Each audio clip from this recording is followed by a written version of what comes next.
The Prime Minister's vision of an Atmanirbhar Bharat can only be realized by a Swasth Bharat.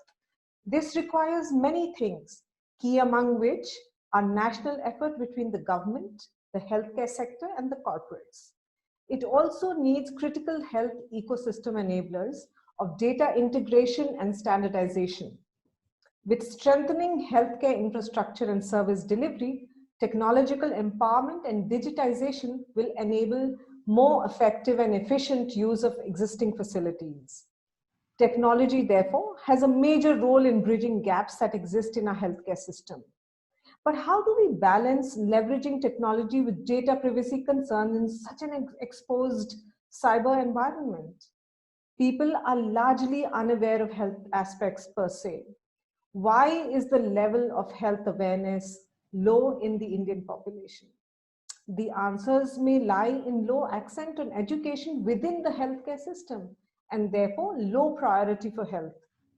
Moving on, aspects of availability, supply, and utilization of healthcare services are factors in determining access. Physical reach is also one of the basic factors of access, defined as the ability to enter a healthcare facility within 5 kilometers from the place of work or residence. Even if the healthcare facility is physically accessible, what is the quality of care that is offered at these centers? Is that care continuously available? While the National Health Mission has done much to improve the infrastructure in the government-run healthcare system, many of the primary healthcare centers lack basic infrastructural facilities. We must therefore, via this session, and you will see all my co-panelists talking about it, we must encourage discussion on the challenges of access to healthcare and identify and analyze barriers to access in the financial, geographic, social, and system-related domains before we address solutions to quality healthcare. Healthcare delivery should include arguably the most central of characters involved, the human workforce. Do we have adequate number of personnel? Are they appropriately trained? Are they equitably deployed? Is their morale in delivering the service reasonably high? India has roughly 20 health workers per 10,000 population, with allopathic doctors comprising approximately 31% of the workforce, nurses and midwives approximately 30%, pharmacists 11%, Ayush practitioners 9%, and the others probably contribute to about 9% additionally. The workforce is again not distributed optimally, with most preferring to work in the areas where infrastructure and facilities for family life and growth are higher. The private sector accounts for most of the health expenditures in the country. The state-run health sector is still the only option for the rural and semi-urban areas of the country. Considering that the private sector is the major player in the healthcare service delivery, there have been many programs aiming to harness the private expertise to provide public healthcare services. The latest, as all of you all know, is the Government of India's Ayushman Bharat.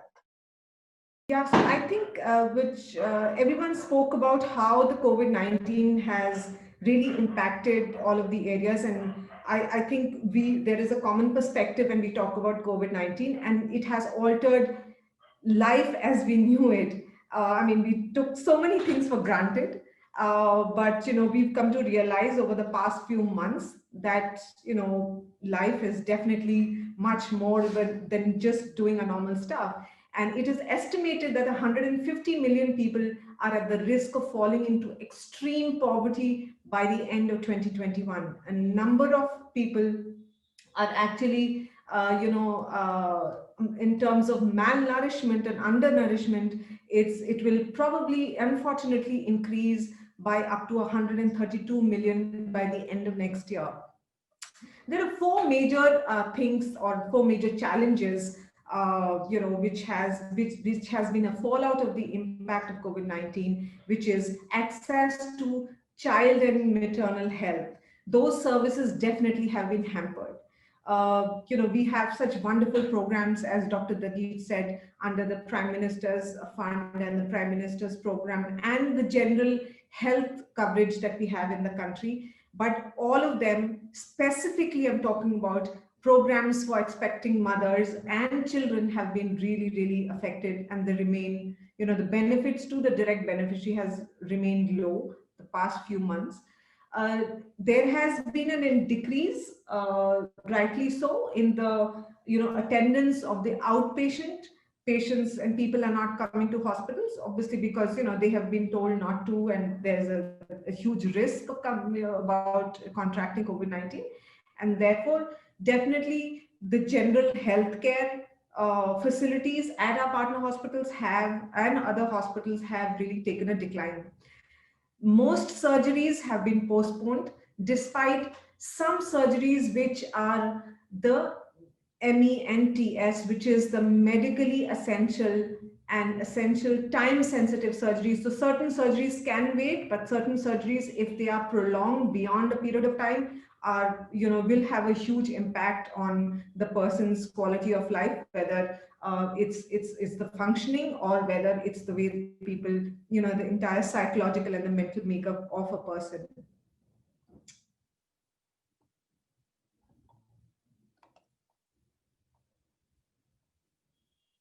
Okay, this is just to give you an overview of what the problem is. I mean, as I've said, that we are a charity which is focused primarily on just one cause, very, very specific, very focused on clefts. But not many people know that 81% of cleft lips and cleft, usually a cleft can be diagnosed in as early as 20 weeks of pregnancy. And when we talk about the sheer numbers for our country, 35,000 children are born every year. New kids are born every year in our country because of clefts. I mean, with having clefts. One in the usual, the estimate is that 1 in 700 is born with a cleft.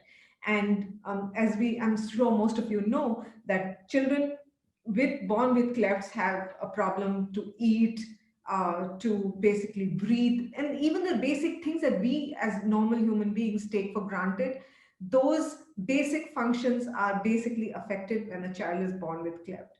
The ideal age for surgery is 3 to 6 months for a cleft lip, and 6 to 12 months for a cleft palate. This is just to give you an idea of the programmatic spread of Smile Train. Smile Train in India is about a 20-year-old program. We've done we've supported more than 6 lakh surgeries since we started, through a network of 150 partner hospitals, and we work with almost like 300 doctors, both surgeons and anesthetists, and orthodontists and speech therapists and so on. So coming specifically to COVID-19 and what our response has been, as everyone spoke, Dr. Dadeet spoke about a crisis management, but remember that this kind of really struck everyone and caught everyone unawares. So now, obviously the learning is to have a crisis management plan, but at that time, to kind of really respond very quickly on how to take your programs forward and how to basically get everyone together was a huge challenge. And definitely Smile Train was not different from this.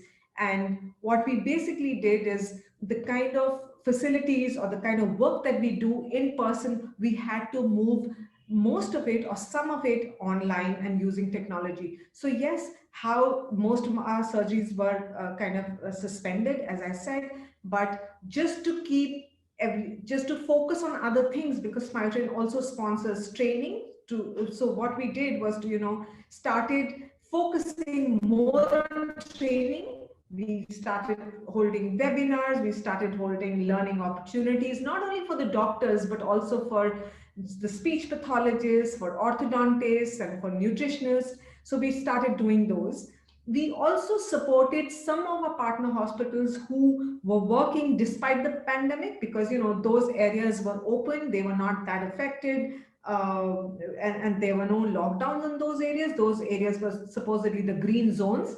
And therefore, we supported them with COVID testing. We would give financial assistance for PPEs to basically enhance more and more safety, if at all those medically essential time-sensitive surgeries were taking place. Smile Train beefed up our financial assistance to hospitals, and we came up to do this.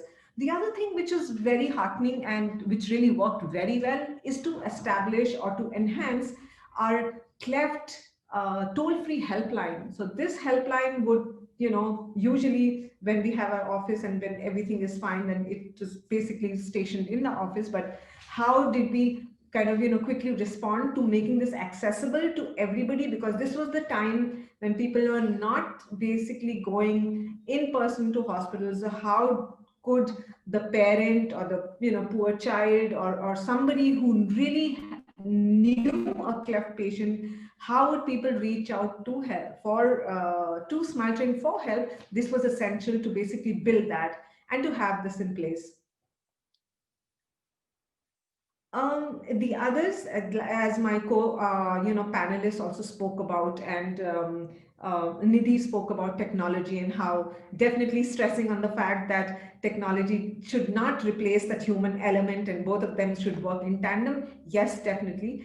We did have both these, both the mediums in place, where you did have like a technology to support whether speech or doing training programs or just talking to the mothers and teaching them how to feed their children, or just via tele speech giving that first consultation or giving that first, but also following up with personal visits of, say, like an outreach worker who would really go to that person and basically talk to them and tell them the next steps and tell them to kind of hold on for some time. So I think both of them worked really well. And the other thing, as I said, that Smile Train is an organization which not only imparts that cleft surgery, but we also very, very heavily into training of medical professionals. And we recently actually partnered or had a collaboration with Similar Medical, where there is a specific device of simulator technology which is used to train surgeons. So yes, if the partner hospitals are working at 40% or 50% workload in this time, so to utilize that time to basically focus on further training in surgery and anesthesia, that we felt was the way to go.